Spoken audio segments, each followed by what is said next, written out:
চ্যাটার্জি, নিশিকান্ত মেটে, বিনয় ভট্টাচার্য, তরুণ চ্যাটার্জি, সুনীল বিশ্বাস, অভিজিৎ চৌধুরী, আশিস পতি, নূপুর আঢ্য, ডক্টর অশোক খাড়া, রবীন্দ্রনাথ হালদার, স্বপন গায়েন এবং ঝন্টু কুমার মজুমদার। স্বপন গায়েন আসেনি মনে হয়।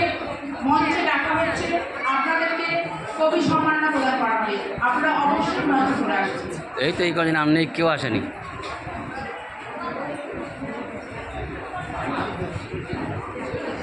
নেই, সব অনুপস্থিত। আমাদের মাঝে আজ উপস্থিত হয়েছেন এমন একজন কবি, উনি শুধু উত্তরবঙ্গের শিলিগুড়ি শহর থেকে এসেছেন। শিলিগুড়ি আমার প্রাণের শহর, কারণ আমি শিলিগুড়ির মেয়ে, আমি উত্তরবঙ্গের মেয়ে। শিলিগুড়িতে আমার জন্ম, কর্ম, বেড়ে ওঠা, আমার স্কুল কলেজ সব শিলিগুড়ি।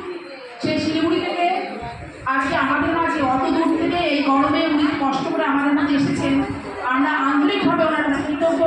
উনি শিলিগুড়ি তথ্য সংস্কৃতি দপ্তরে একজন কর্মরত।